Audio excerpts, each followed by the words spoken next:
चलो आज का टॉपिक है एक्सरेज। हम लोग एक्सरे का नाम सुने हुए हैं, हॉस्पिटल्स में सुनते हैं, ठीक है। एक्सरे क्या होता है, इसको एक्सरे क्यों कहते हैं। तो एक्सरे का डिस्कवरी किया था डब्ल्यूसी रोइटजन ने, डिस्कवर्ड बाय डब्ल्यूसी रोइटजन। इन्होंने क्या पाया कि जब बहुत हाईली एनर्जेटिक इलेक्ट्रॉन, अगर किसी मेटल के साथ कोई बहुत हाई एनर्जेटिक इलेक्ट्रॉन जिसकी काइनेटिक एनर्जी बहुत हाई हो, हाई मतलब क्या है, सेवरल किलो इलेक्ट्रॉन वोल्ट्स।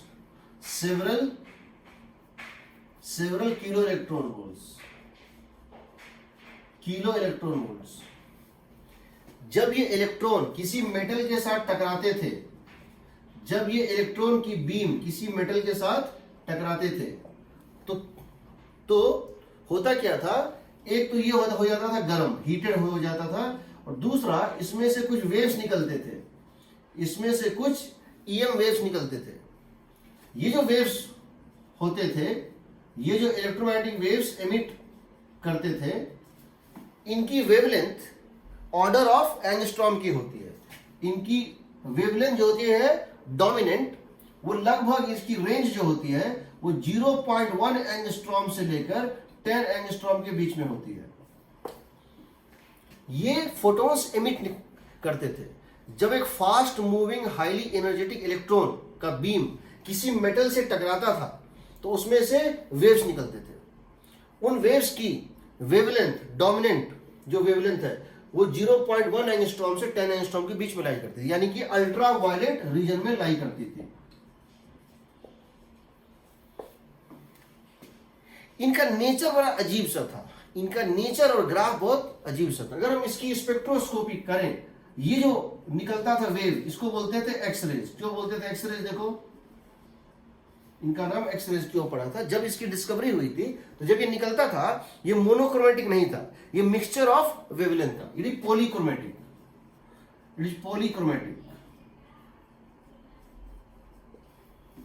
इसका ग्राफ आता था इस टाइप से,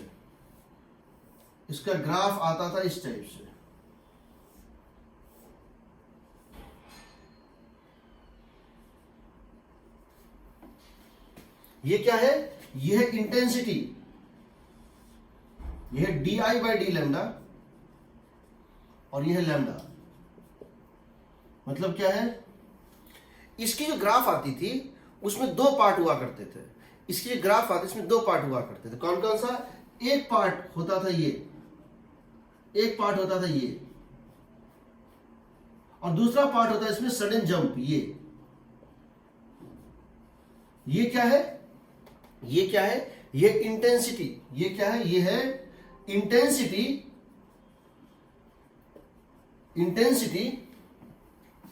content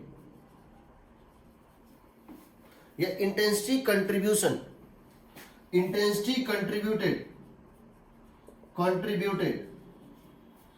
between, contributed bye photons, intensity contributed bye photons having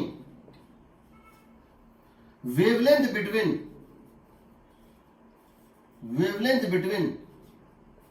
lambda and lambda plus d lambda।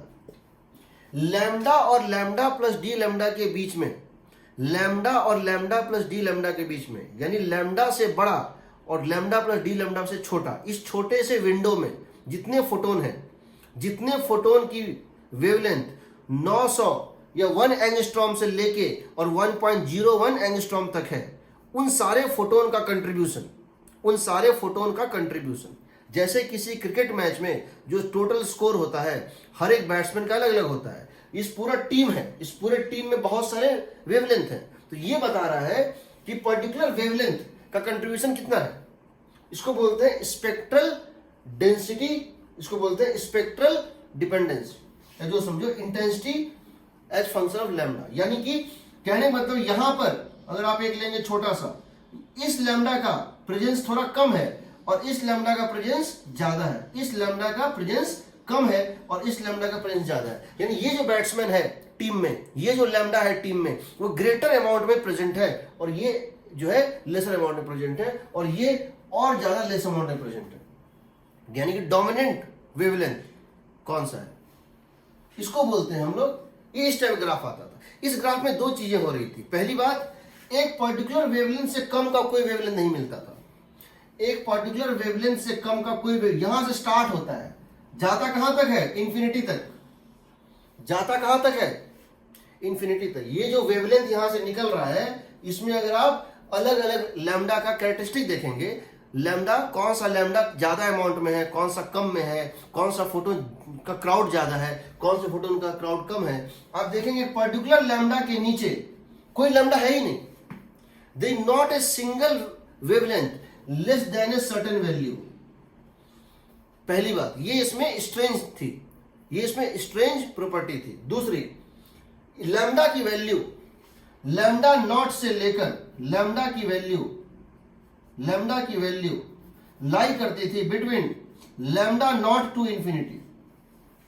Lambda not से बड़ा ही था, कोई भी वेवलेंथ लैम्डा नॉट से कम नहीं मिल रहा था। पहला प्रॉब्लम जो दिक्कत था। दूसरा था, ये जो ग्राफ इस तरह से है और इसमें कहीं कहीं जंप था। कोई कोई वेवलेंथ जो था ना, कोई वेवलेंथ जो था उसका अनएक्सपेक्टेड बिहेवियर था। वहां पे कोई वेवलेंथ वो था जिसका जंप इनफाइनाइट तक था, मतलब बहुत ज्यादा जंप था। यानी जैसे होता है ना, दिया जल रहा है या कोई चीज जल रहा है, बीच में स्पार्किंग हो रहा है, तो कहीं कहीं यहां पर जो था इस लैम्डा की इंटेंसिटी और इस लैम्डा की जो है इंटेंसिटी अनएक्सपेक्टेडली ज्यादा थी। उस समय जिस समय इसकी डिस्कवरी हुई थी, ये ग्राफ बहुत स्ट्रेंज ग्राफ था। ये ग्राफ बहुत स्ट्रेंज ग्राफ था।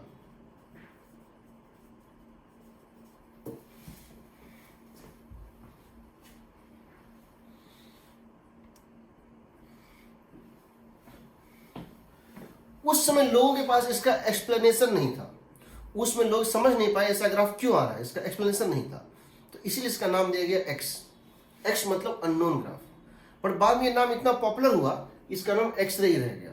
ठीक, तो ये अननोन था, स्ट्रेंज ग्राफ था, इसका नेचर अननोन था, क्यों ऐसा हो रहा है ये नहीं पता था, इसीलिए इसका नाम एक्सरे दिया गया।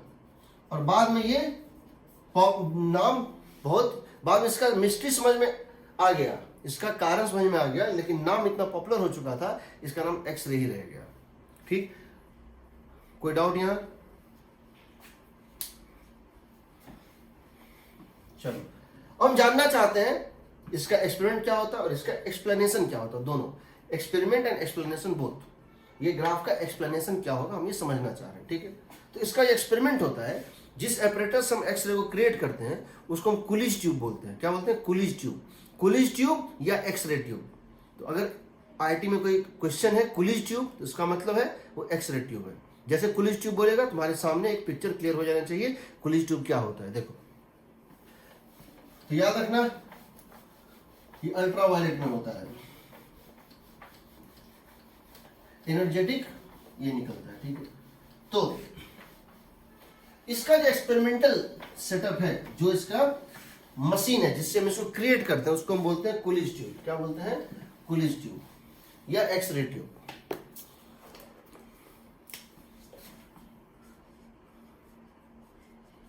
COOLIDG, कुलिज ट्यूब या एक्सरे ट्यूब या एक्सरे ट्यूब। हॉस्पिटल में यही होता है, कुलिज ट्यूब या X-ray tube.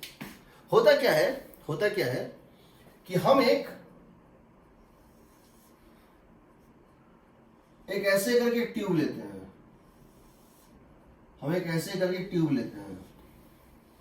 Evacuated glass chamber है, ये मान लो ये इवैक्यूएटेड ग्लास चैम्बर है। ठीक है, इसके अंदर ये टारगेट मेटल है, ये एक मेटल है, ये एक मेटल है। तुम क्या चाहते हो? इस मेटल के ऊपर इलेक्ट्रॉन को गिराना चाहते हो, एक हाईली फास्ट मूविंग इलेक्ट्रॉन को हाईली एनर्जेटिक इलेक्ट्रॉन से टकराना चाह रहे हो। तो इस मेटल से तुमको क्या करना है, इलेक्ट्रॉन को टकराना है। इस मेटल से तुमको क्या करना है, इलेक्ट्रॉन को टकराना है। एक फास्ट मूविंग इलेक्ट्रॉन को इससे टकराना है। तो सबसे पहले इलेक्ट्रॉन चाहिए। तो इसमें इलेक्ट्रॉन प्रोड्यूस करने का तरीका क्या होता है, इसमें इलेक्ट्रॉन प्रोड्यूस करने का तरीका होता है, यहां एक फिलामेंट लेते हैं, ये एक फिलामेंट होता है। फिलामेंट मतलब क्या, हीटिंग कॉइल। हीटिंग कॉइल जो हम पढ़ते हैं किसमें, in the chapter current electricity. यहाँ पे हीटिंग कॉइल होता है, यहाँ पर एक वोल्टेज लगाते हैं, इसको बोलते हैं VF, फिलामेंट वोल्टेज। इसमें करंट फ्लो करता है IF। IF को क्या बोलते हैं, फिलामेंट करंट। क्या बोलते हैं, फिलामेंट करंट। तो ये एक कॉइल है, ये एक कॉइल है, ये होता है एक हीटिंग कॉइल। तो हम कहते हैं IF को क्या बोलते हैं हम, फिलामेंट करंट। क्या बोलते हैं, फिलामेंट करंट। जब फिलामेंट करंट फ्लो करता है तो ये कॉइल गर्म हो जाता है, ये कॉइल रेड हॉट हो जाता है, गर्म हो जाता है। जब इसका टेम्परेचर हाई होता है कॉइल का, इसमें से इलेक्ट्रॉन बाहर आते हैं, इसमें से इलेक्ट्रॉन बाहर आते हैं।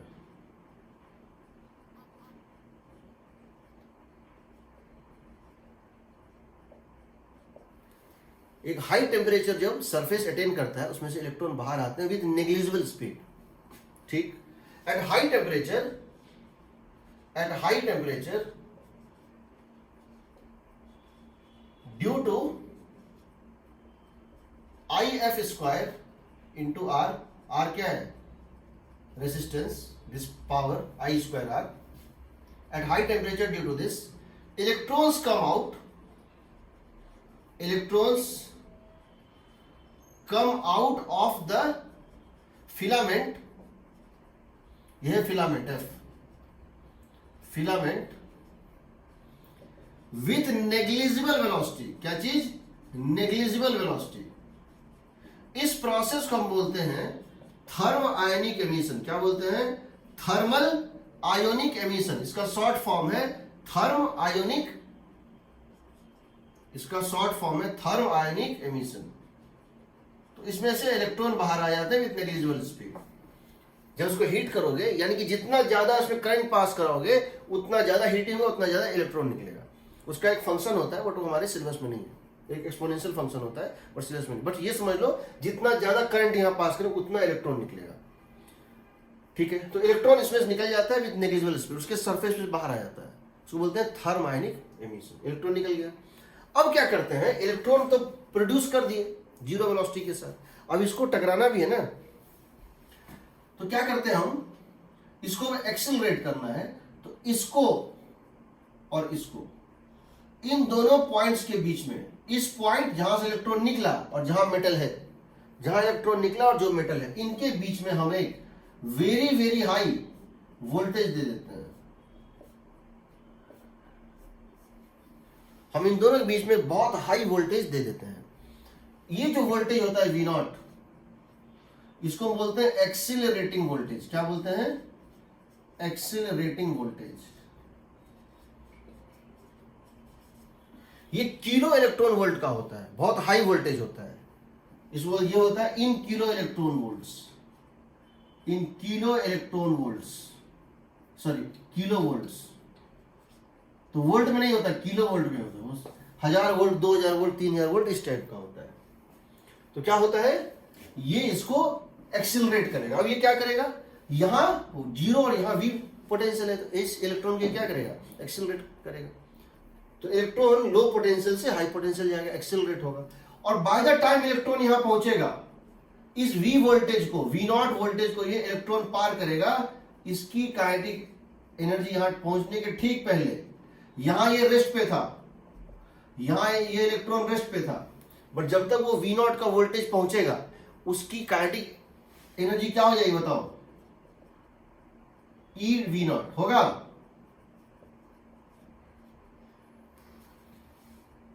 हो जाएगा ना। अगर कोई चार्ज Q वोल्टेज V में एक्सेलरेट करता, तुम जानते हो Q into V2 minus V1 is equal to K1 minus K2, बताए थे ना। Q इंटू, तो यहां से यहां ये जाएगा, इसकी वोल्ट, इसकी एनर्जी जाएगी ई V not, E V not. अब ये जब टकराएगा, टकराने के ठीक पहले इसकी एनर्जी होगी ई वी नॉट। अगर ये 1 किलो वोल्ट का है, 1000 वोल्ट का है, तो इसकी एनर्जी टकराने के पहले क्या होगी, 1 किलो इलेक्ट्रॉन वोल्ट। अगर ये 2000 वोल्ट का है, 2 किलो वोल्ट का है, तो इसकी काइनेटिक जो है टकराने के ठीक पहले क्या होगी, 2 किलो इलेक्ट्रॉन वोल्ट। तो किलो इलेक्ट्रॉन वोल्ट की एनर्जी हो, इससे ये जाके टकरा जाएगा। जब ये टकराएगा, जब ये टकराएगा, ये बीम ऑफ इलेक्ट्रॉन यहां से जो निकला था, सब इलेक्ट्रॉन ये खींचेगा, टकराएगा, तो ये गर्म होगा। एक चीज हो गई, ये गर्म होगा। दूसरा, इसमें से रेज निकलेंगे। हम यहाँ एक विंडो बनाए हुए हैं, हम एक यहाँ एक विंडो बनाए हुए हैं जिसमें से हम इस रेज को ले सकते हैं।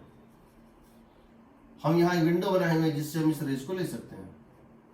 ये सारे रेज जो यहां से निकलेंगे, एक्स रेज, इसको हम इस विंडो के थ्रू बाहर निकाल सकते हैं। ठीक है, हम इसको यहां ले सकते हैं, ले लिए। जब इसको हम यहां ले लेंगे, ये हो जाएगा हमारा एक्सरे, ये हमारा एक्सरेज है। ठीक है, ये हमारा एक्सरेज है जो बाहर आ जाएगा। ठीक है, तो इस प्रोसेस से मेटल क्या होगा, गर्म हो जाएगा। इसीलिए आपको दो चीज करना होगा, या तो आप इसको ऑन करो और ऑफ कर दो। बहुत देर ऑन रखोगे तो मेटल बहुत गर्म हो जाएगा, तो पिघल जाएगा, मेटल मेल्ट कर जाएगा। इसीलिए मेटल जनरली वो लेते हैं जिसका मेल्टिंग पॉइंट बहुत हाई हो, जैसे मोलिब्डेनम, जैसे टंगस्टन, निक्रोम। हाँ, वैसे तो यहाँ पे हम ये भी ले सकते हैं, हम कोई भी मेटल लेते हैं तो मेटल, हर मेटल का मेल्टिंग पॉइंट होता है। हम बहुत ज्यादा देर तक इसको ऑन नहीं रखते हैं, हम इसको ऑफ कर देते हैं। दूसरा, हम क्या करते हैं, इसमें एक ट्यूब के थ्रू पानी, ठंडा पानी इसमें घुमाते रहते हैं।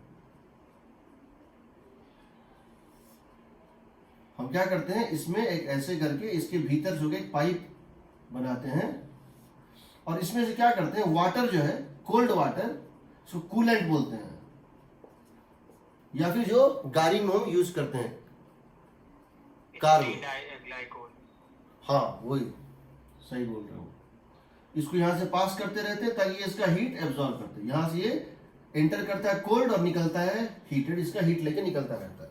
ये इसका मैकेनिज्म होता है। ठीक है, अब अगर आप इसका स्पेक्ट्रोस्कोपी करेंगे, अगर आप इसका स्पेक्ट्रल एनालिसिस करेंगे, अगर आप इसका स्पेक्ट्रल एनालिसिस करेंगे, क्योंकि ये जो एक्सरे आपको मिल रहा है, ये एक्सरे आपको मिल रहा है, इसमें बहुत सारे वेवलेंथ का कॉम्बिनेशन है। कुछ वेवलेंथ कम क्राउड में है, कुछ वेवलेंथ की पॉपुलेशन कम है, कुछ वेवलेंथ की फोटोन कम संख्या में है, और कुछ वेवलेंथ की फोटोन क्राउडेड है, ज्यादा संख्या में है। अगर हम ये देखें कि हर वेवलेंथ का कितना कितना कंट्रीब्यूशन है, तो ग्राफ हमारा इस तरह से आता है। हम DI by D लैम्डा, ये क्या है, DI is the contribution of as function of lambda, as function of lambda.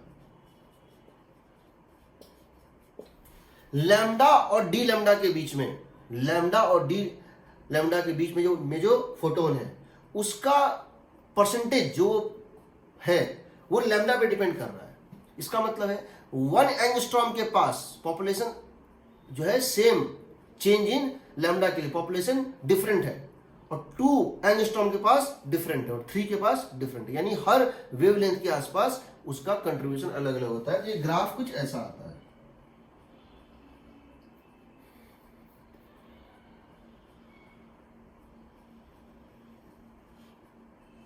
कुछ ऐसा ग्राफ होता है जिसमें कि यहां पर एक पीक होता है, ऐसे करके जंप होता है सडन। देखो, ये जो ग्राफ तुम देख रहे हो, ये तो धीरे धीरे चेंज हो रहा है। ये जो ग्राफ है धीरे धीरे चेंज हो रहा है, इसमें कहीं कोई सडन जंप नहीं है। बट यहां पर देखो, यहां पर देखो तो सीधे यहां के बाद यहां का जंप है। लेकिन हम कह सकते हैं एक कंटिन्यूअस पार्ट में एक अनएक्सपेक्टेड हाई जंप कहीं कहीं मिल रहा है। ये कहां मिल रहा है, ये मान लो इस पॉइंट पे मिल रहा है, और ये मान लो इस पॉइंट पे मिल रहा है। ठीक, तो यहां 2-3 चीजें हैं। पहला, एक तो ये लैम्डा नॉट है। ये लैम्डा नॉट क्या है, इससे कम वेवलेंथ का फोटोन नहीं मिलता है। सारा वेवलेंथ, इससे कम का एक भी फोटोन नहीं मिल रहा है। ये एक स्ट्रेंज बात है, यहां से स्टार्ट हो रहा है। So wavelength of the photon do not lie below a certain value. इसके नीचे का कोई वेवलेंथ नहीं मिलता है। दूसरा, ये जो पीक मिल रहा है सडन जंप, ये अनएक्सपेक्टेड है। हम इस ग्राफ को, यहां ग्राफ दो पार्ट में है, एक ग्राफ जो स्लोली चेंज हो रहा है, इसको हम क्या बोलेंगे, ये कंटिन्यूअस ग्राफ है, ये कंटिन्यूअस फंक्शन है, इसको क्या बोलते हैं, कंटिन्यूअस एक्सरे। इसको क्या बोलते हैं हम, इस ग्राफ को हम बोलते हैं कॉन्टिन्यूअस एक्सरेज। ये जो ग्राफ मिल रहा है इस तरह से, जो धीरे धीरे अपना वैल्यू बढ़ता है फिर घटता है, उसको बोलते हैं कॉन्टिन्यूअस एक्सरे। और जो ग्राफ सडन जंप के कारण मिल रहा है, यहां के बाद यहां मिलना चाहिए, यहां मिलना चाहिए, धीरे धीरे बढ़ना चाहिए, यहां के बाद सीधे उठ के यहां पहुंच जाता है, ये जो एक दूसरा ग्राफ इसके ऊपर सुपर इंपोज है, ये दूसरा ग्राफ इसके ऊपर सुपर इंपोज है, इसको हम बोलते हैं कैरेक्टरिस्टिक एक्सरेज। इन दोनों को क्या बोलते हैं, some wavelengths have unexpectedly very high intensity. Some wavelengths यानी ये वेवलेंथ दो बार मिल रहा है, एक बार कंटिन्यूअस में तो है ही, ये वेवलेंथ कंटिन्यूअस में तो है ही, बट एक और बार मिल रहा है, और उस समय जो दूसरी बार मिल रहा है चमकता हुआ मिल रहा है, उसकी इंटेंसिटी बहुत ज्यादा है। इसको हम बोलते हैं, इन दोनों को हम बोलते हैं कैरेक्टरिस्टिक एक्सरेज। क्या बोलते हैं, कैरेक्टरिस्टिक एक्सरेज। इन दोनों पीक्स को हम बोलते हैं कैरेक्टरिस्टिक एक्सरेज।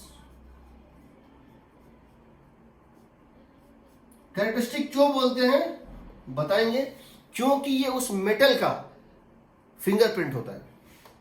कैरेक्टरिस्टिक इसलिए बोलते हैं because it is unique, it is unique for a metal. एक किसी मेटल के लिए क्या होता है, यूनिक होता है। यानी जिंक के केस में ये जिस लैम्डा 1 पे पीक मिलेगा, जिंक के केस में लैम्डा 1 की वैल्यू अलग आएगी, कॉपर के केस में अलग आएगी। लैम्डा 1 जो है उस पर्टिकुलर मेटल का फिंगरप्रिंट होता है, उस पर्टिकुलर मेटल की पहचान होती है। देखेंगे कैसे, इसी को बोलते हैं कैरेक्टरिस्टिक एक्सरेज। ठीक है, ये ग्राफ होता है। ठीक है, कोई डाउट? हम समझना चाहते हैं इसको एक्सप्लेन कैसे किया गया, हम समझना चाहते हैं इस ग्राफ को एक्सप्लेन कैसे किया गया। What is explanation of the graph. ठीक, ये इलेक्ट्रॉन आया और इलेक्ट्रॉन के टकराने के पहले इस इलेक्ट्रॉन की एनर्जी थी eV0, where V0 is the accelerating voltage। ये इलेक्ट्रॉन आया with kinetic energy of E times of V0 और ये टकराया गया। टकराने में ऐसा क्या हुआ कि ये और ये वेव प्रोड्यूस हुआ, दोनों का कारण क्या है, हम ये अब समझना चाहते हैं। ठीक है, दूसरी बात, एक चीज हम बताना भूल गए थे, फिर से बता देते हैं। जो एक्स-रे का प्रोडक्शन है वो reverse process of photoelectric effect है। X-ray production is reverse process of photoelectric effect. Photoelectric effect में क्या होता था, लाइट गिरता था, इलेक्ट्रॉन निकलता था। यहां इलेक्ट्रॉन गिरता है और लाइट निकलता है। समझ लो, वहां पे इलेक्ट्रॉन फोटोन गिरता था, फोटो इलेक्ट्रिक इफेक्ट के केस में ईएम वेव्स गिरता था और वो इलेक्ट्रॉन को बाहर निकालता है। यहां इलेक्ट्रॉन गिरता है और ईएम वेव्स को बाहर निकालता है, because nature loves symmetry, nature two way symmetry. अगर लाइट इलेक्ट्रॉन निकाल सकता है तो इलेक्ट्रॉन भी लाइट निकाल सकता है, उसको ये जस्टिफाई करता है। खैर जो भी, तो ये इसको हमको एक्सप्लेनेशन देखना है, ये क्यों हो रहा है, ये क्यों आ रहा है और ये क्यों हो रहा है। ठीक है, तो इसका लिखें एक्सप्लेनेशन। यहां तक कोई डाउट किसी को? तो जब भी तुमसे कुलिश ट्यूब की बात करेगा, जब भी कुलिश ट्यूब नाम या एक्सरे ट्यूब एक क्वेश्चन में दिखते ही ये डायग्राम क्लियर हो जाना चाहिए। फिलामेंट करंट क्या होता है, एक्सेलरेटिंग वोल्टेज क्या होता है, ऑर्डर कितना होता है, किलो वोल्ट, किलो इलेक्ट्रॉन से टकराता है, एक्सरे निकलता है। ठीक है, ठीक। अब देखो इसका एक्सप्लेनेशन क्या है, यहां ऐसा क्या हुआ कि ग्राफ मिला, अब हम उसको समझने की कोशिश करते हैं। ठीक है, हम स्टार्ट कर रहे हैं एक्सप्लेनेशन। इलेक्ट्रॉन कैसे करते हैं प्रोड्यूस्ड, थर्म आयनिक एमिशन, थर्मल आयनिक एमिशन। किसी मेटल को गर्म करते हैं, उस गर्म करने से उसका इलेक्ट्रॉन उसके सरफेस से नेगेटिव स्पीड से बाहर आ जाता है, इस प्रोसेस को बोलते हैं थर्म आयनिक एमिशन। ठीक है, मिटाए? Yes sir. अब देखिए एक्सप्लेनेशन क्या था। एक्सप्लेनेशन ये था कि जब एक इलेक्ट्रॉन बहुत हाई काइनेटिक के साथ किसी मेटल में आया और उस मेटल के अंदर घुसा, तो घुसने के बाद उसके साथ दो घटनाएं घट सकती हैं।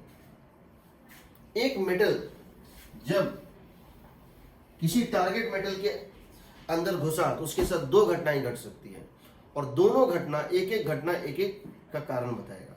ठीक, एक्सप्लेनेशन क्या है समझो। एक्सप्लेनेशन क्या है?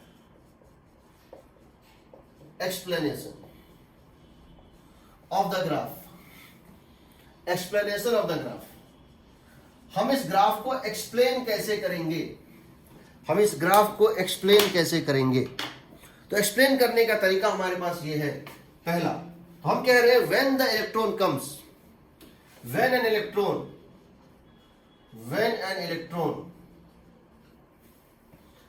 comes with kinetic energy EV naught and enters the metal, enters the target metal, it may undergo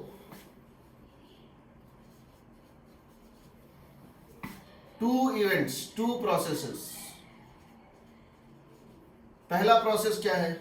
पहला प्रोसेस है कि जब वो आएगा और मेटल के अंदर जाएगा तो वो एक एटम के साथ टकराएगा, जो एटम के साथ टकराएगा तो उस प्रोसेस में वो क्या करेगा, अपनी कुछ जो है एनर्जी लूज करके एटम को दे देगा। उसके कारण एटम का क्या होगा, काइनेटिक एनर्जी बढ़ जाएगा, और जो बचा एनर्जी है उसको लेके वो फिर दूसरे से टकराएगा, फिर वो क्या करेगा, ये करेगा। तो उसका ये कहना है पहला प्रोसेस क्या है, पहली पॉसिबिलिटी क्या है, ये जब आएगा इलेक्ट्रॉन, इसकी एनर्जी थी EV नॉट, ये इलेक्ट्रॉन आएगा, ये एक एटम के साथ टकराएगा, ये एक एटम के साथ टकराएगा, और जब इस एटम के साथ टकराएगा इस प्रोसेस में ये अपनी कुछ एनर्जी लूज करेगा। इसको इसके टकराने के बाद ये क्या करेगा, इस एटम का ये काइनेटिक एनर्जी बढ़ा देगा, इस एटम का ये काइनेटिक एनर्जी बढ़ा देगा। ठीक, कुछ इसके पास बच जाएगा, कुछ इसके पास बच जाएगा, ये इलेक्ट्रॉन था इसके पास कुछ बच जाएगा, मान लो इसके पास बच गया कुछ, और ये एक फोटोन भी क्रिएट करेगा। इसका मतलब कह सकते हैं it collides with a target atom and loses some of its energy। कितना लूज करेगा ये हमारे बस में नहीं है, हम ये नहीं जानते हैं किस कोलिजन में कितना लूज करेगा, वो तो डिपेंड करेगा एग्जैक्टली कोलिजन हो कैसे रहा है। बट जब ये इलेक्ट्रॉन टकराएगा एटम के साथ तो एक कोलिजन हो रहा है, उस कोलिजन में क्या होगा कि एनर्जी का कुछ लॉस होगा। जितना एनर्जी का लॉस होगा, कितना लॉस होगा हम नहीं जानते, हम कहते हैं delta kinetic energy of lost by electron, whatever is the kinetic energy lost by electron is converted into two things, hc by lambda, that is photon, plus delta kinetic energy of target atom। ठीक है ना, जितना वो loose करेगा किसी collision में, जितनी भी एनर्जी वो लूज करेगा वो कहां जाएगा, दो चीजों में कन्वर्ट होगा, कुछ पार्ट फोटोन बन जाएगा और कुछ पार्ट क्या बन जाएगा, टारगेट एटम का काइनेटिक एनर्जी को बढ़ा देगा। ये जो चीज है, जब तुम किसी सिस्टम के पार्टिकल्स का, एटम्स का एनर्जी बढ़ाते हो तो उसकी एवरेज काइनेटिक एनर्जी बढ़ जाती है। According to kinetic theory of gases, average kinetic जो होता है किसी सिस्टम का, जो एवरेज होता है kinetic, that is equal to temperature. Temperature क्या होता है, that is the measure of, that is directly proportional to the average kinetic energy. ये क्या करता है, kinetic energy of the metal बढ़ा देता है। तो इसके इसके कारण तो क्या दिखता है, टेम्परेचर राइज दिखता है, होता है ना। जब किसी सिस्टम का आप उसके पार्टिकल्स का इंटरनली उसका काइनेटिक एनर्जी जब बढ़ाते हैं, उसी को हम एक्सटर्नली हम कहते हैं वो टेम्परेचर में राइज के रूप में दिखता है। तो ये टेम्परेचर राइज के रूप में दिखेगा। और ये क्या बन गया, फोटोन बन गया, ये बन गया photon.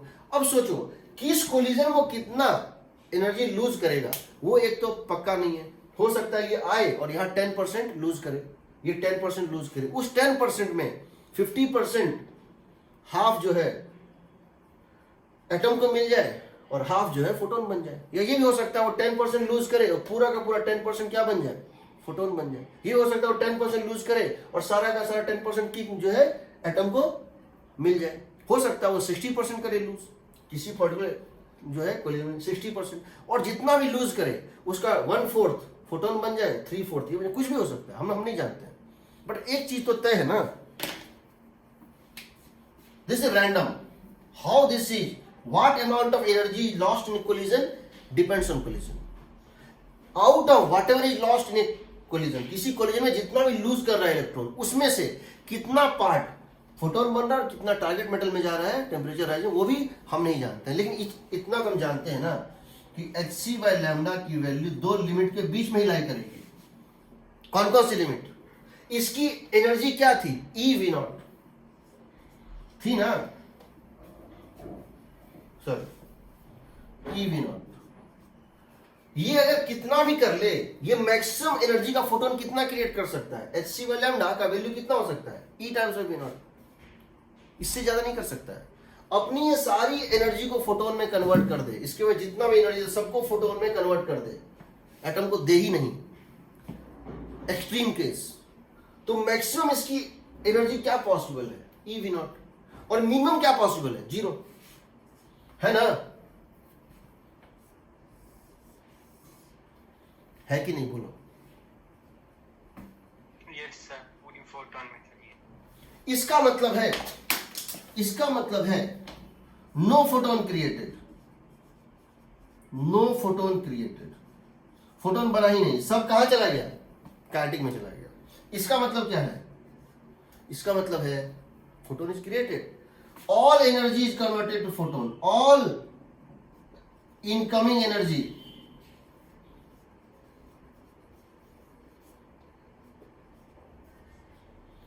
is converted into photon।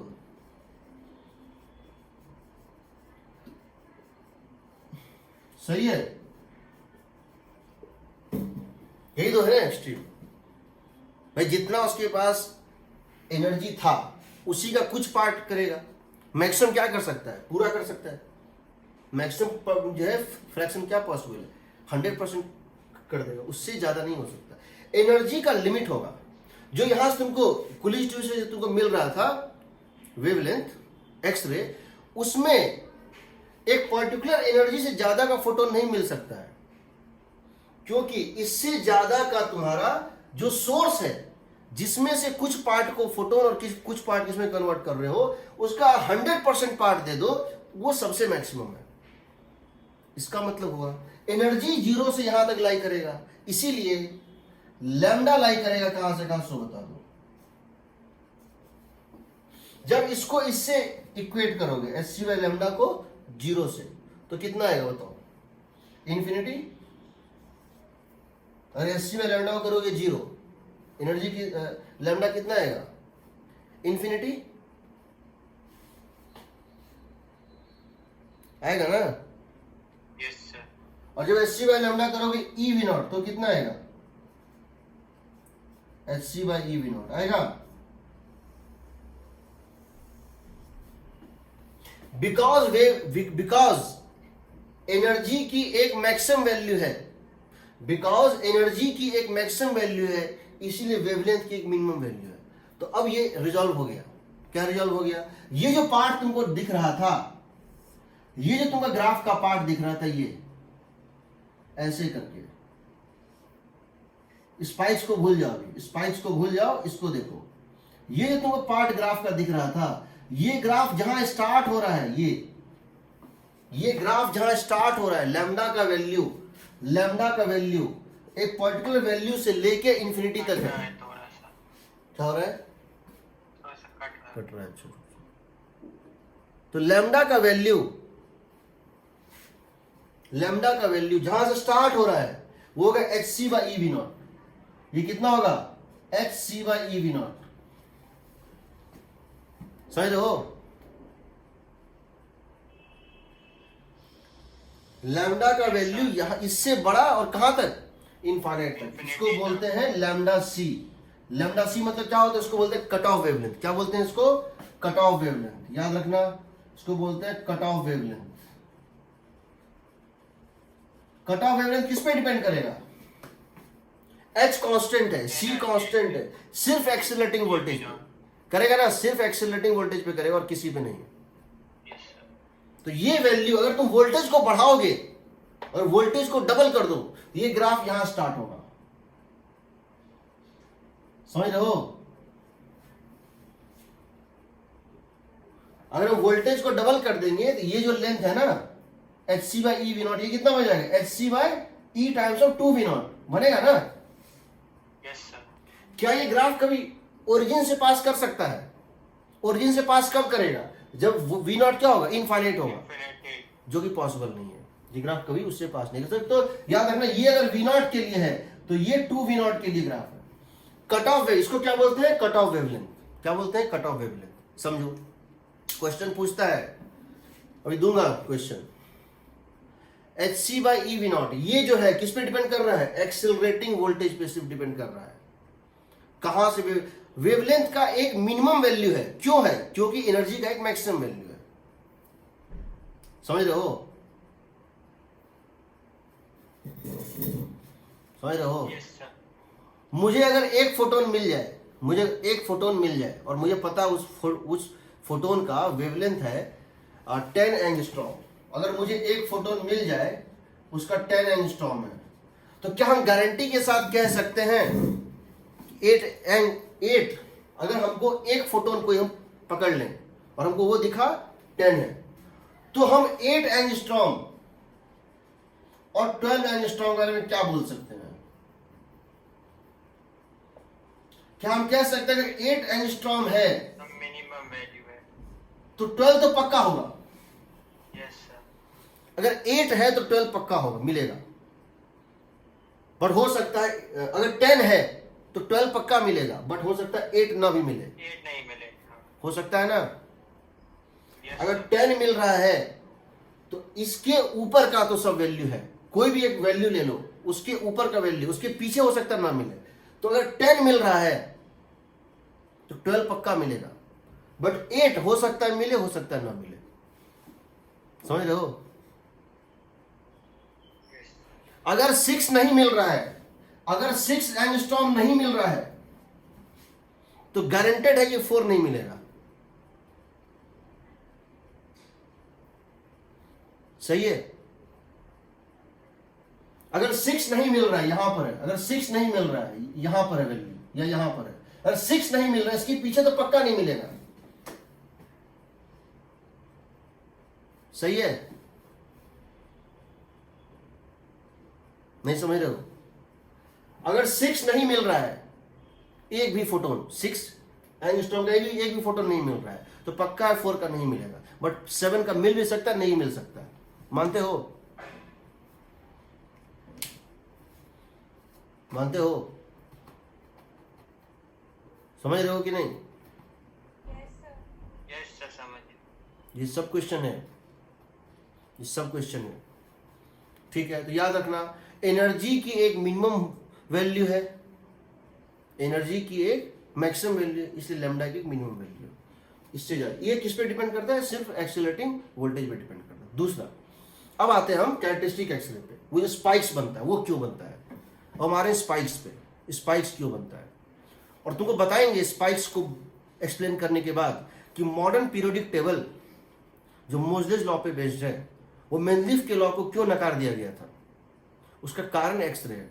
X ray was the first experiment that give insight into the energy level diagram of atoms. Electron का जो अरेंजमेंट होता है उसको प्रूव किया था। यहां से वो एटॉमिक नंबर पे डिपेंड करता है, वो मास नंबर पे डिपेंड नहीं करता है।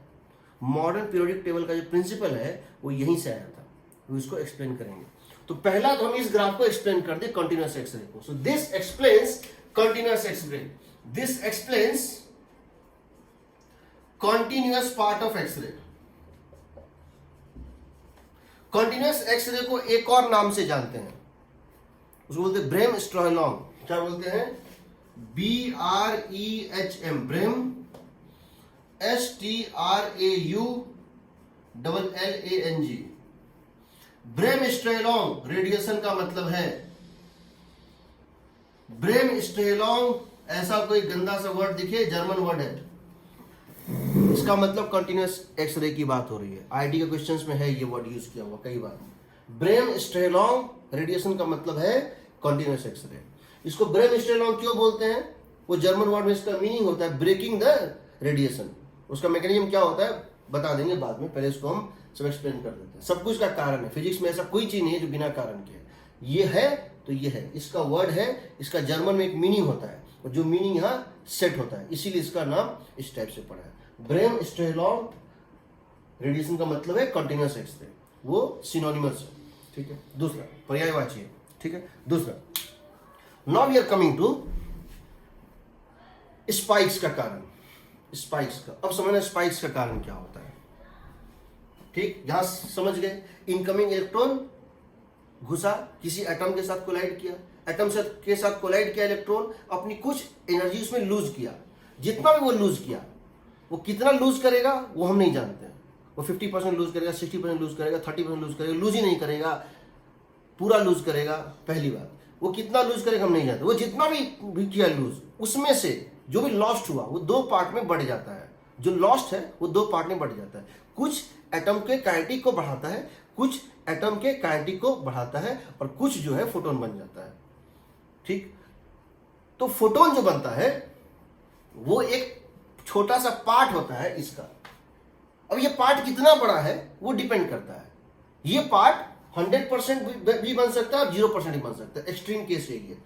इस जितना ये है पूरा बन जाए उससे ज्यादा नहीं बन सकता है, और ये इसमें से बने नहीं उससे कम नहीं बन सकता है। एनर्जी निगेटिव नहीं पॉसिबल है, काइनेटिक एनर्जी। तो इसकी वैल्यू hc बाय लैम्डा की वैल्यू 0 से e v0 के बीच में लाई करती है, इसीलिए लैम्डा की value hc bye e v0 से इंफिनिटी तक लाई करती है। ये एक्सप्लेन कर रहा है कि क्यों यहां से ग्राफ स्टार्ट हो रहा था, इसके पहले हमको फोटोन नहीं मिल रहा था, ठीक। दूसरा, अब हम स्पाइक्स की बात करें, कैरेक्टरिस्टिक एक्सरे। दूसरी पॉसिबिलिटी इसके साथ क्या है समझो। पहला पॉसिबिलिटी तो इलेक्ट्रॉन आया एटम के साथ टकरा गया। दूसरी पॉसिबिलिटी है कि इलेक्ट्रॉन आया, जब एटम से टकराने जा रहा था तो इलेक्ट्रॉन जो उसके चारों तरफ एटम के घूम रहा था, इलेक्ट्रॉन और इलेक्ट्रॉन कोलाइड किया, इलेक्ट्रॉन के साथ कोलाइड कर गया, और ऐसा कोलाइड किया कि इलेक्ट्रॉन को उखाड़ दिया, इलेक्ट्रॉन को नॉकआउट कर दिया। अब क्या होगा सो देखो। दूसरी पॉसिबिलिटी क्या है, दूसरी पॉसिबिलिटी क्या है समझो, क्योंकि इस टॉपिक में सिर्फ समझना ही है। अभी तक हम न्यूमेरिकल पे नहीं आए, सब कुछ थ्योरेटिकल चल रहा है। इसमें एक ही न्यूमेरिकल है पूरे चैप्टर में। इस पूरे चैप्टर में, इस पूरे टॉपिक में सिर्फ एक ही फॉर्मूला जिससे न्यूमेरिकल आता है, एक फॉर्मूला, बाकी सब थ्योरी। लेकिन क्वेश्चन बनाने के लिए आपको थ्योरी उतना ही क्लियर होना चाहिए।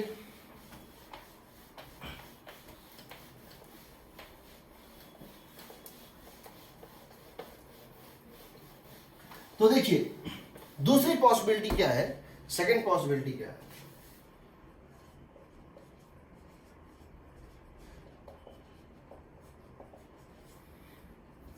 इनकमिंग इलेक्ट्रॉन आया, और जब वो अंदर गया, जो एटम की तरफ जा रहा था, तो उसके चारों तरफ जो इलेक्ट्रॉन्स घूम रहे थे उसमें वो किसी एक इलेक्ट्रॉन से टकराया, और इतनी जोर से टकराया कि इलेक्ट्रॉन को उखाड़ दिया। क्यों उखाड़ देगा? क्योंकि जो इनकमिंग इलेक्ट्रॉन है उसकी जो है एनर्जी है किलो इलेक्ट्रॉन वोल्ट में, और एनर्जी लेवल डायग्राम जो होता है एटम के केस में, हम देख चुके हैं बोर्स मॉडल के केस में, वो इलेक्ट्रॉन वोल्ट में होता है। इलेक्ट्रॉन की जो है एनर्जी क्या होती है, इलेक्ट्रॉन वोल्ट में होती है, और जो आ रहा है वो किलो में है, किलो में 1000 टाइम्स है, उसको उखाड़ देता है।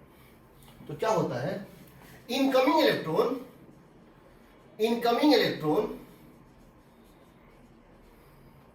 Collides head on with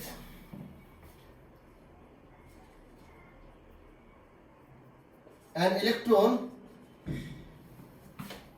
with an electron revolving around an atom and knocks it out, उसको निकाल देता है। यानी इस तरह से होता है। क्या होता है?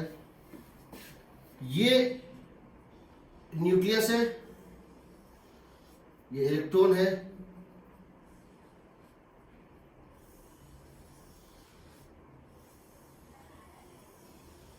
ये के सेल है, ये एल सेल है, ये एम सेल है। ठीक है ना? तुम जानते हो इलेक्ट्रॉनिक कॉन्फ़िगरेशन वगैरह, तुम जानते हो के सेल एल सेल। इसमें 2 इलेक्ट्रॉन होता है, इसमें 2 इलेक्ट्रॉन होता है ना? इसमें 2 इलेक्ट्रॉन होता है, इसमें 4 नहीं होता है, 8 होता है। 8 इसमें कितना होता है? 16 18 18 होता है ना?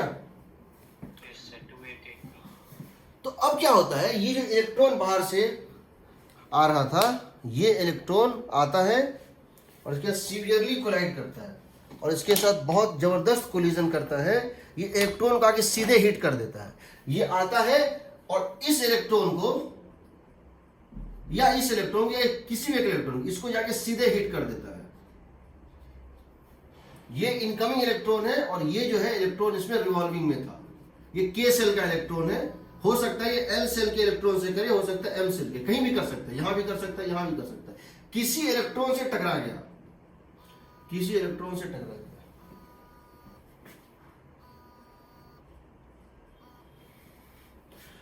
इतनी जोर से टकराया कि इसको उखाड़ दिया, इतनी जोर से टकराया, इट नॉक्स इट आउट। तो जैसे इसको नॉक इट आउट करेगा तो क्या होगा देखो। तो जैसे टकराएगा, हेड ऑन कोलिजन किया,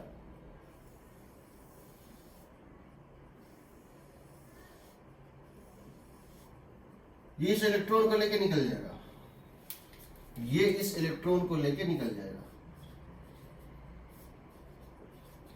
एक तो ये था इनकमिंग और एक को उखाड़ दिया, निकल गया। निकल गया तो क्या यहां एक वैकेंसी क्रिएट हो गया?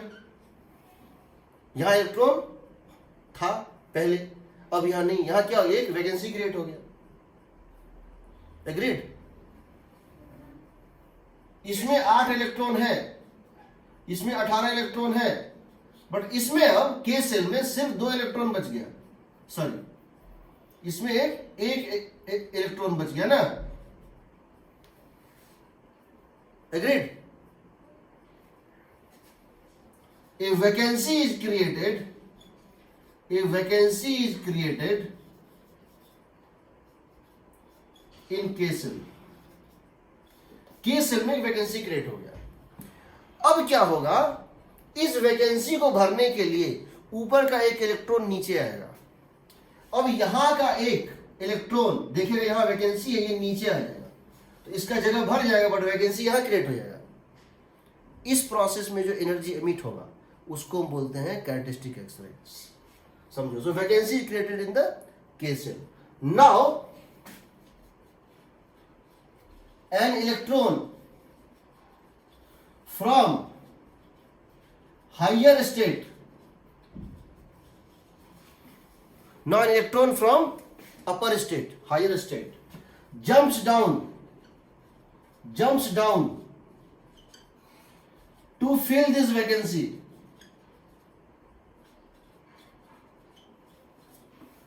मान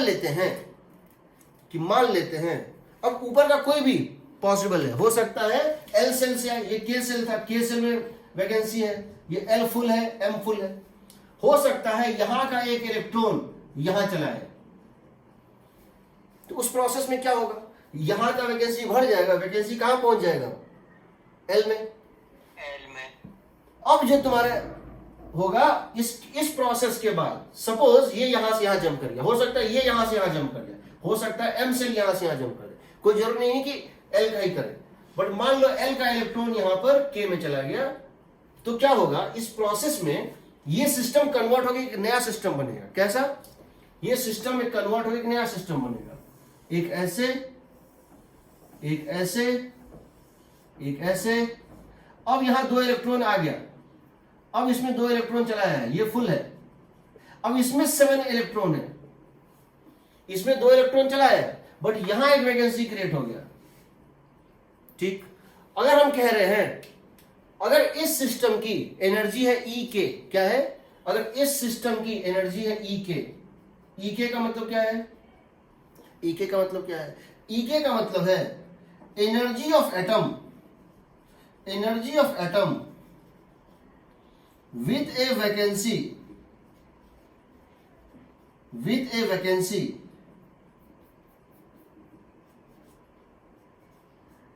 इन के सेल। जब के सेल में वैकेंसी है, अगर उस सिस्टम की एनर्जी ई के है और ई एल को हम बोल रहे हैं, अब एल सेल में है ना वैकेंसी, अब कहां है, एल सेल में है ना, और हम कह रहे हैं E L is the energy of atom, energy of atom with vacancy in L shell. और हम ये प्रूव कर दें कि इससे इसकी एनर्जी कम है, पहले जो सिस्टम की एनर्जी थी अब सिस्टम की एनर्जी पहले से कम है। अगर इसकी टोटल थी मान लो 10, अब है 6, कितना घट गया, 4 ना, हम प्रूव करके दिखाएंगे। अगर इसके कंपैरिजन में इस सिस्टम की एनर्जी कम है तो सिस्टम की एनर्जी जितने अमाउंट से डिक्रीज की वो क्या बन जाएगा, फोटोन बन जाएगा सिस्टम की। तो हम कहेंगे इसको hc by lambda is equal to क्या कहलाएगा बताओ, ई के माइनस ईल कहलाएगा, ई के माइनस ईल होगा।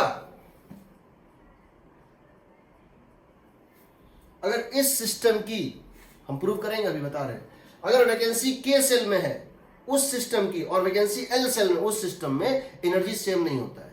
के सेल में अगर वैकेंसी है तो सिस्टम की एनर्जी ज्यादा होती है और एल सेल में अगर वैकेंसी सिस्टम की एनर्जी कम होती है, तो ये सिस्टम लोअर एनर्जी स्टेट में चला गया, इस पूरे सिस्टम का एनर्जी घट गया, जितने अमाउंट से एनर्जी घटा वो रिलीज हो गया, किस फॉर्म में, फोटोन के फॉर्म में। इसको बोलते हैं कैरेक्टरिस्टिक एक्सरे, इसको बोलते हैं कैरेक्टरिस्टिक एक्सरे। तो ये किस पे डिपेंड करेगा, ये किस पे डिपेंड करेगा, एक बार तुमने वैकेंसी क्रिएट कर दिया, ये किस पे डिपेंड करेगा, ई के और ई एल के डिफरेंस पे करेगा। इसकी लैम्डा किस पे डिपेंड करेगी कि ई के और ई एल में क्या डिफरेंस कितना है, करेगा ना, है कि नहीं। This is called characteristic x-ray, characteristic x ray.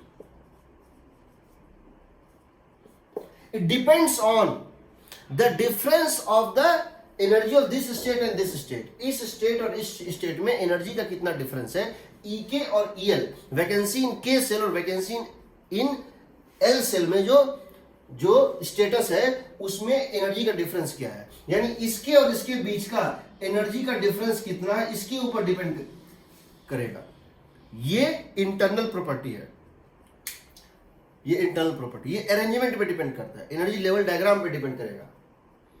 और जो सबका अलग अलग आएगा, जिंक का अलग होगा ई के माइनस सी एल, कॉपर का अलग होगा, टंगस्टन का अलग होगा, ठीक है, सब कुछ का अलग अलग आता है, आयरन गोल्ड सबका अलग अलग आएगा, ई के माइनस सी एल। देखते हैं कैसे होगा, ठीक। मैकेनिज्म पहले समझ लो, इनकमिंग इलेक्ट्रॉन इसमें पेनिट्रेट किया, किसी एक इलेक्ट्रॉन को नॉकआउट कर दिया, उखाड़ के निकाल दिया, वहां वैकेंसी क्रिएट हो गया, उसके ऊपर का कोई इलेक्ट्रॉन नीचे ट्रांजिट किया, यानी उस प्रोसेस में नीचे का वैकेंसी तो बढ़ गया, ऊपर वैकेंसी क्रिएट हो गया, यानी वैकेंसी ऊपर चला गया, इलेक्ट्रॉन नीचे आ गया, मतलब वैकेंसी ऊपर कर गया से। इस प्रोसेस में सिस्टम की एनर्जी घटती है, जिस अमाउंट से घटती है वो क्या बन के निकल जाता है, कैरेक्टरिस्टिक एक्सरे बन के निकल जाता है। ये मैकेनिज्म है, समझ गए, मैकेनिज्म समझ रहे हो,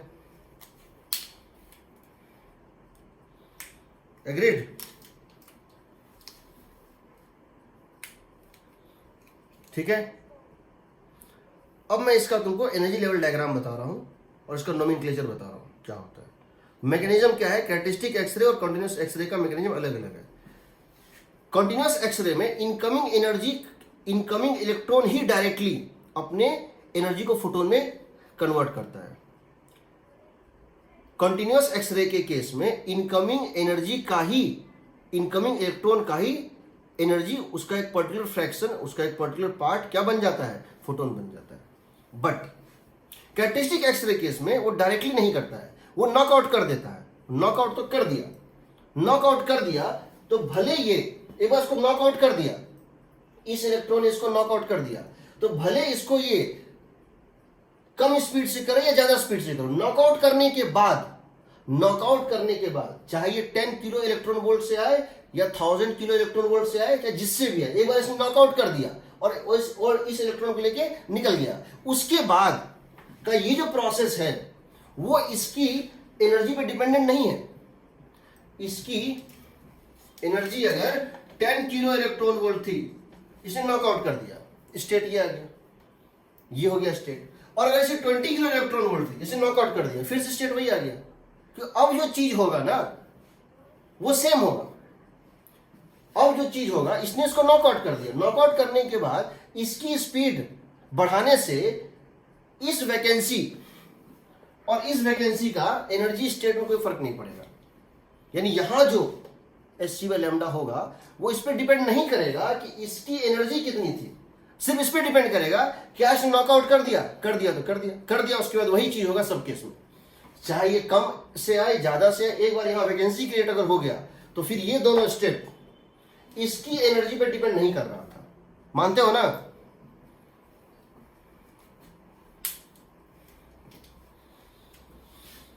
चलिए देखिए इसमें प्रोसेस क्या होता है, नोमेनक्लेचर क्या होता है, हम इसको नाम कैसे देते हैं, और ये होता कैसे है।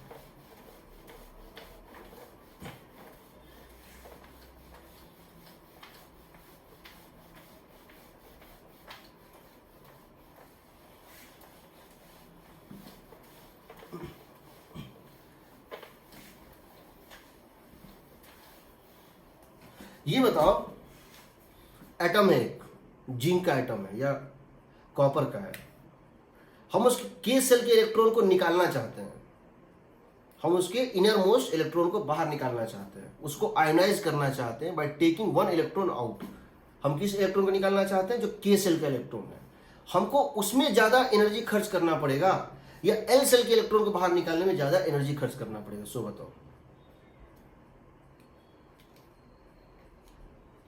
बताओ के सेल का इलेक्ट्रॉन न्यूक्लियस के साथ ज्यादा टाइटली जो है बाउंड है, या एल सेल का इलेक्ट्रॉन न्यूक्लियस के साथ? क्या एल सेल ज्यादा टाइटली बाउंड है? नो सर, के सेल ज्यादा टाइटली बाउंड, यानी कि के सेल से अगर हम एक इलेक्ट्रॉन निकालना चाहते हैं, एक वैकेंसी क्रिएट करना चाहते हैं, तो मुझे ज्यादा एनर्जी खर्च करनी पड़ेगी, उस सिस्टम को ज्यादा, न्यूट्रल एटम को ज्यादा एनर्जी देनी पड़ेगी, है ना? Yes sir. इसको हम एक काम करते हैं, हम क्या करते हैं, प्रोपोर्शनैलिटी वही रहता है, ऑर्डर वही रहता है। हम ये नहीं कह रहे हैं कि वही चीज है, बट ऑर्डर वही रहता है। हम हाइड्रोजन का ही स्पेक्ट्रम ले लेते हैं। ये चीज बताओ, हाइड्रोजन के केस में हम H एटम का अगर केस ले, जो हमने बोर्स मॉडल में देखा था,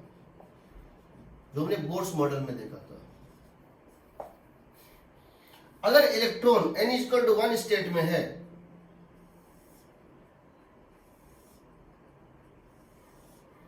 अगर इलेक्ट्रॉन n=1 स्टेट में इलेक्ट्रॉन अगर यहां पर है, तो सिस्टम की टोटल एनर्जी कितनी थी? -13.6 इलेक्ट्रॉन वोल्ट। जब यही n=2 में है इलेक्ट्रॉन तो सिर्फ एक है, जब ये इलेक्ट्रॉन यहां होता था तो क्या होता था? -3.4 इलेक्ट्रॉन वोल्ट। जब यही इलेक्ट्रॉन यहां पर होता था, इसको के सेल कहते हैं, एल सेल कहते हैं, एम सेल कहते हैं, तो होता है -1.5 इलेक्ट्रॉन वोल्ट। अब सोचो, अगर इलेक्ट्रॉन ग्राउंड स्टेट में है और हम उसको निकालना चाहते हैं, कहां? इनफाइनाइट तक ले जाना चाहते हैं, उसको हम नॉकआउट करना चाहते हैं, इसको इनफाइनाइट तक। और हम यहां एक वैकेंसी क्रिएट करें तो हमको कितनी एनर्जी सिस्टम को देनी पड़ रही है? +13.6। क्योंकि इस इलेक्ट्रॉन को मैं यहां से उठा के कहां ले जाऊंगा? इनफाइनाइट पे। अगर मैं इस इलेक्ट्रॉन को यहां से उठा के कहां ले जाऊंगा? इनफाइनाइट पे, आयोनाइज कर दूंगा, तो मुझे कितना इसमें एनर्जी खर्च करना पड़ेगा, प्लस 13.6 होगा। ठीक, इसका मतलब अगर मैं ये कहूं energy required to create a vacancy in a particular shell, अगर इलेक्ट्रॉन ग्राउंड स्टेट में था और मैं उसमें वैकेंसी क्रिएट कर रहा हूं तो मुझे इस न्यूट्रल एटम को एनर्जी कितनी देनी पड़ रही है, मुझे खर्च करनी पड़ रही है, उसको देनी पड़ रही है प्लस 13.6। तो मैं यहां पर जब वैकेंसी यहां क्रिएट करता हूं किसमें, के सेल में, तो ये एनर्जी कितनी होगी, प्लस 13.6 इलेक्ट्रॉन वोल्ट होगी ना। ठीक है, इसको हम बोलते हैं ई के, इसको हम बोलते हैं ई के। ई के की वैल्यू है प्लस 13.6। अगर vacancy in a particular shell, अगर मैं वैकेंसी इसमें क्रिएट करना, इस इलेक्ट्रॉन को ले जाना चाहता हूं इनफाइनाइट पे, मैं इस इलेक्ट्रॉन को ले जाना चाहता हूं इनफाइनाइट पे, तब कितना का वैकेंसी, तब कितने का क्रिएट करना पड़ेगा, प्लस 3.4 करना पड़ेगा, क्योंकि इस इलेक्ट्रॉन को निकालना आसान है। ये जो है इलेक्ट्रॉन न्यूक्लियस उतना टाइटली बाउंड नहीं है, इसको निकालना उतना मुश्किल नहीं है, तो प्लस 3.4 दूंगा तो निकल जाएगा। तो हमको न्यूट्रल एटम में एक्स्ट्रा देना पड़ रहा है कितना, प्लस 3.4। अगर न्यूट्रल एटम के एनर्जी को हम 0 मान लें तो प्लस 3.4। अगर ये एल सेल में वैकेंसी है तो सही है। और एम सेल से इलेक्ट्रॉन निकालना है और ले आना है इनफाइनाइट तक, तब कितना करना पड़ेगा, प्लस 3.4 प्लस 1.5 करना पड़ेगा ना। इससे निकालना और बेटर है, आसान है, इससे निकालना उतना मुश्किल नहीं है क्योंकि बहुत दूर है न्यूक्लियस से, निकालना आसान है, एनर्जी कम खर्च करना पड़ेगा। उसी तरह से होता चला जाएगा। तो यानी हम कह सकते हैं अगर वैकेंसी के साथ हमको एनर्जी लेवल डायग्राम बनाना है किसी भी एटम में, तो इस ग्राफ को उलट दो, इस डायग्राम को उलट दो, समझ रहे हो। ये तो था इंटैक्ट, जब इलेक्ट्रॉन है तब का ये डायग्राम था। और हम इसी को अगर हम 0 करना चाहते हैं तो जितना यहां से हाइट दिख रहा है, यहां से लेके इनफाइनाइट तक का हाइट जो दिख रहा है, उतना का गैप हमको डालना पड़ेगा। तो सबसे बड़ा गैप यहां डलाएगा, ये सबसे ऊपर चला जाएगा, ये यहां से यहां तक का ही गैप डलाएगा, समझ लो। इसको उलट दो तो समझ लो इनवर्ट, अगर वैकेंसी के साथ तुमको निकालना है इनवर्ट, क्या इनवर्ट द, तो अगर तो वैकेंसी के साथ निकालना है तो कर दो invert the hydrogen energy level diagram, कर दोगे, याद रहेगा। अब नाम देखो, नाम कैसे देते हैं और कैसे होता है। अब नाम कैसे देते हैं और कैसे होता है, यानी कि अगर एल सेल में, के सेल में वैकेंसी था, एनर्जी सबसे ज्यादा था, जब एल सेल में वैकेंसी आया एनर्जी उससे कम है, यानी के सेल का वैकेंसी जब एल सेल में जाता है, जब के सेल का वैकेंसी सबसे अंदर का वैकेंसी ऊपर जाता है एक, यानी इलेक्ट्रॉन नीचे आता है, जब के सेल का वैकेंसी एल सेल में जाता है तो सिस्टम की एनर्जी घट जाती है इस अमाउंट से। अब समझो इसमें होगा क्या और नाम कैसे देते हैं। होता इस तरह से, तुम पहले एनर्जी लेवल डायग्राम देख लो, इस तरह से होगा। ये वैकेंसी है किसमें, के सेल में, ई के। ये वैकेंसी है किसमें, एल सेल में, के एल एम।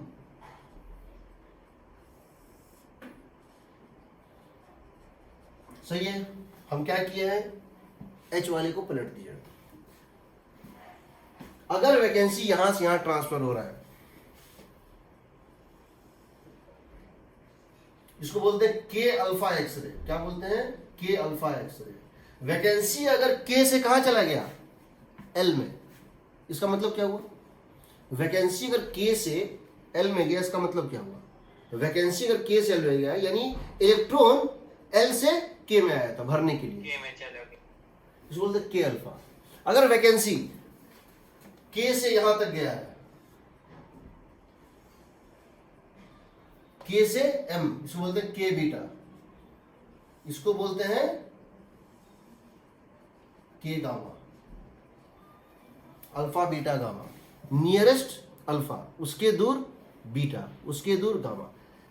समझ रहे हो? इसका मतलब है इलेक्ट्रॉन कहां से कहां गया, एम सेल से। इलेक्ट्रॉन इसका उल्टा होता है, वैकेंसी पहले वैकेंसी के सेल में था और अब जो है वैकेंसी एल सेल में। पहले वैकेंसी के सेल में था और वैकेंसी एल सेल में है, यानी इलेक्ट्रॉन एल से के में गया।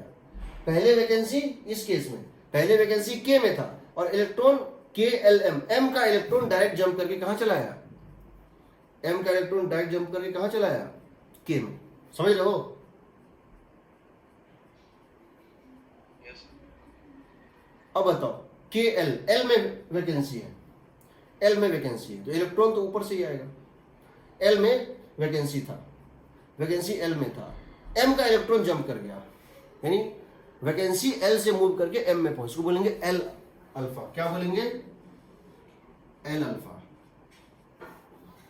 वैकेंसी एल में था, K L M N, L M N, L फिर एम फिर एन।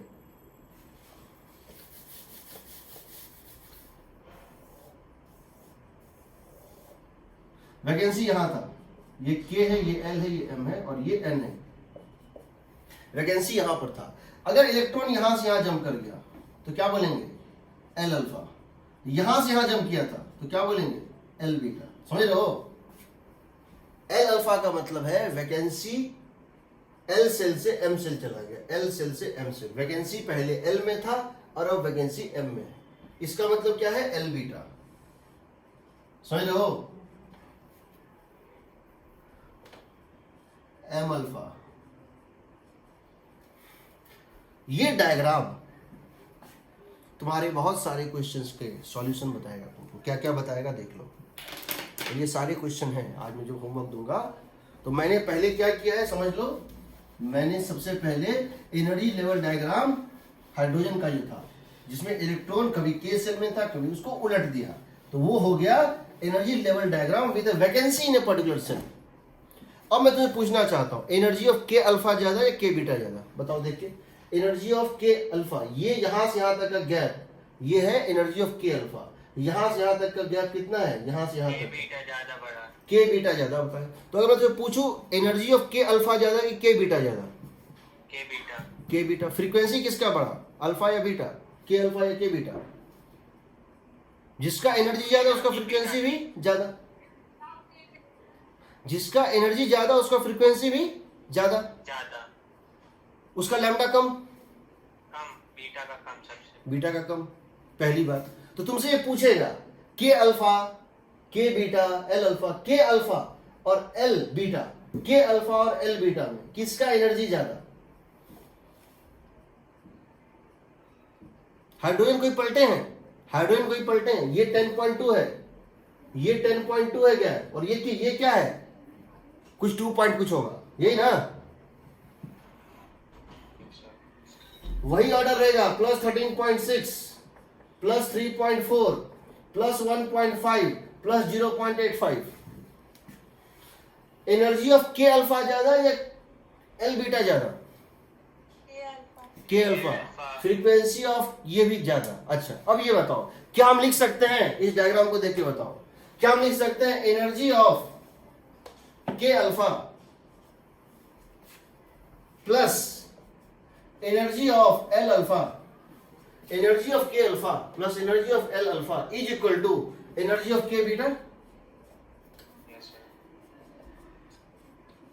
कह सकते हैं? बताओ। यहां से यहां जाओ, फिर यहां से यहां जाओ, यहां से यहां जाओ, फिर यहां से यहां, या डायरेक्ट यहां से यहां, क्या सेम है? तो क्या हम कह सकते हैं frequency of K alpha plus frequency of K L alpha is equal to frequency of K beta? यानी हम इनमें से किसी दो का वैल्यू दे, थर्ड निकल जाएगा। क्या हम यहां लिख सकते हैं 1 by lambda of K alpha plus 1 by lambda of L alpha is equal to 1 by lambda of K beta. Yes sir. हम कोई दो दे देंगे और तीसरा पूछेंगे, कैसे निकालोगे? डायग्राम से निकालोगे। डायग्राम बनाना सबसे इंपॉर्टेंट है। डायग्राम बन गया, सब बन जाएगा। क्या हम ये कह सकते हैं energy of K gamma is equal to energy of K gamma is equal to energy of K alpha plus energy of K alpha plus energy of L beta L alpha. या एल बीटा? एल बीटा ना, yes sir.